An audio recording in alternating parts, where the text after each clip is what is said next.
Hello, welcome back to the channel. Now, I know that the last video I had, I was less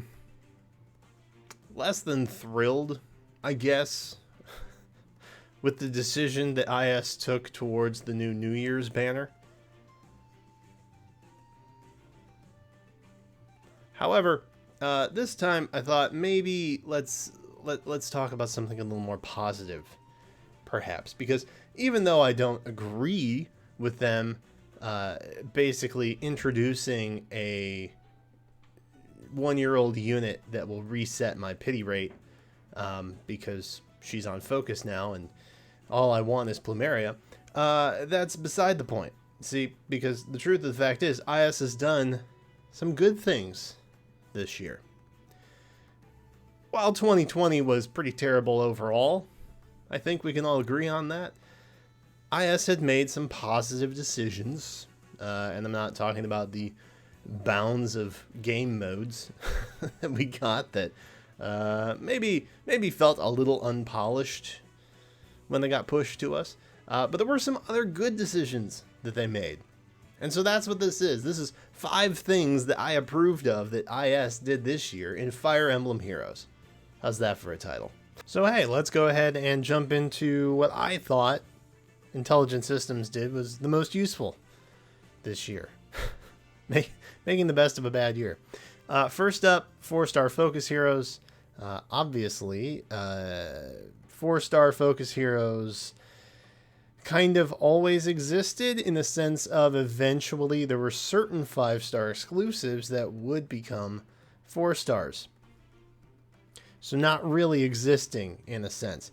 Instead, what they did was they said, hey, we're going to give this character a really bad base kit, but we're going to make them easier to get, and we're not going to rob you in the 5-star pool for a year. We're just going to instantly demote them. That was a good plan. That was a really good thing that they did. And again, even though the characters that we get in the 4-star pool aren't necessarily the best, like sometimes stat lines are less to be desired, and honestly their skill kits are like just not even worth it most of the time. However, they are easier to +10, which is a beautiful thing. For example, Wrath. I was very happy that Wrath was in that party this year. That was a really good thing. I mean, that was probably of all the characters in the game that hadn't been put in the game yet, he was probably up there in my top 3. And because he was 4-star availability, I got to +10 him like immediately. And so I was very thrilled about that. Outside of that, obviously, there's special heroes. Hilda, I think, is probably the most recent one that everyone's the most jazzed about, just in general. And she got a winter alt, and she was pretty easy to pick up. I always feel like I have better luck pulling on blue for whatever reason, but that's a topic for another day. Either way, you know, again, base kit not great, very popular character, very easy to +10, very happy fan base. And so for that reason, I think 4-star exclusives definitely it helped the summon pool immensely, but it also kind of boosted morale even more, which I think is in a way almost more important. Next up, there's no transitions here. We don't have those. Divine Codes. And I know what you're thinking. Divine Codes. Didn't we already have those in 2019? And the answer would be yes. But until February rolled around of this year, we didn't actually know what they did.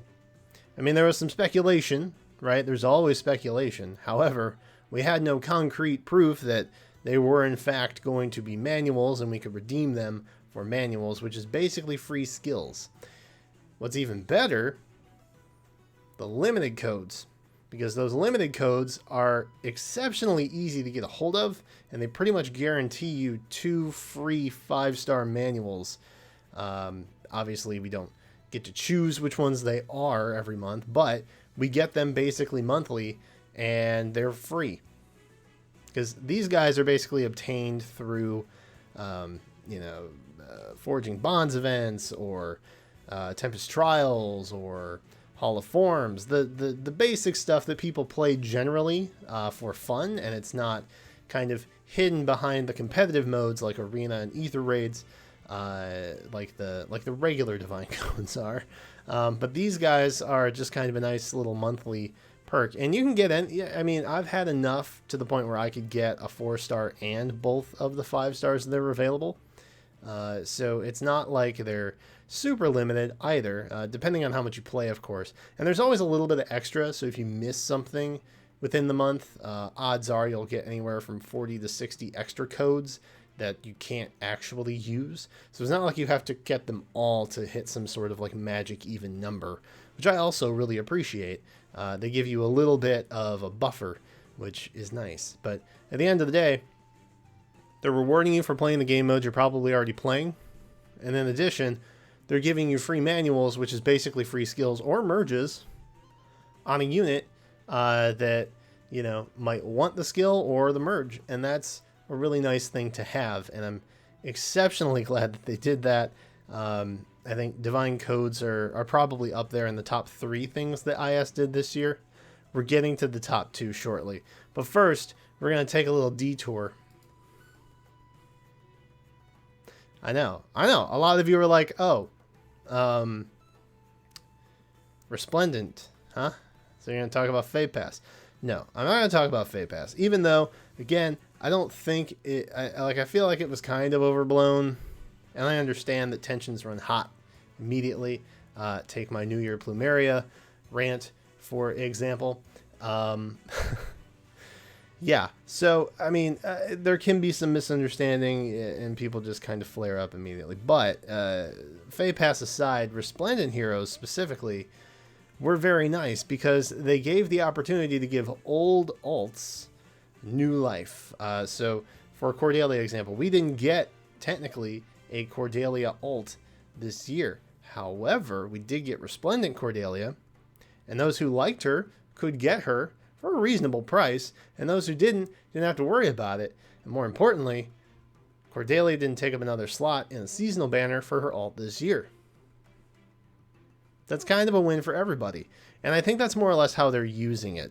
So they're taking Resplendents, they're kind of buffing older units that have been power crept for the most part. Sometimes they don't actually need the extra stats, but it's nice when they do. And then they give an additional look or an outfit to a unit who has probably already had some amount of love in the game already, but they're, you know, a fan favorite of some kind, and so they want to appease a certain portion of the fan base. The Resplendents kind of allow that to happen without affecting anybody else, and that's a really nice thing. It's not the first time, and it's not the last time I'm going to say that. It's a really nice thing. Resplendents for what they are, if you want to pass on them, you can. If you sign up for FEH Pass at the right time, you can actually get 3 of these guys for one go, which is a really, really good, just bang for buck overall. And again, you get this. What is not to like about Resplendents? I don't know. Everybody genuinely gets like pretty jazzed about the Resplendent art reveals also, which I can appreciate. I have stayed up more than a couple times to see the reset and what we're going to get. But all that aside, I still think Resplendents crack my top 5 of nice things that IS did this year. Even though on the front end, it doesn't necessarily look great like they're charging you for an alt of some kind, but it is a guaranteed alt and it's a relatively low cost as well. At least US dollars wise. I don't know what it's like in other countries. So I will put a little disclaimer on that, but aside from that, I think it's pretty solid. You know I was going to talk about Sparks, right? Sparks are easily in the top 3 things that IS did this year that were so very good. Sparks, if you don't know what they are typically referred to as sparking, but basically if you summon so many times, then you end up getting a guaranteed focus unit from that banner, as you can see there. Now, it did initially start out as just new heroes. That's it. Only new heroes. But we have recently had them take effect in special heroes banners, so maybe for, you know, special times and events, probably summer and Christmas, They might allow for Sparkage to happen. Special banners.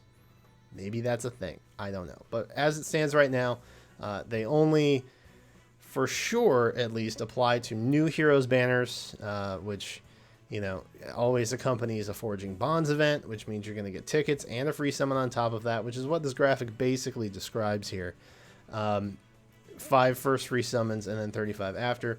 If you go full circles, you're burning, I think, 135 orbs. I've done the math so many times at this point that I don't remember what's right anymore. But that's a guaranteed 5-star focus unit that you could get. That's kind of a win. And like I said, I wish that they were more available. Like, I wish that they were on, maybe not every banner. Like, if they put it on a mythic or legendary banner, obviously that would be kind of busted.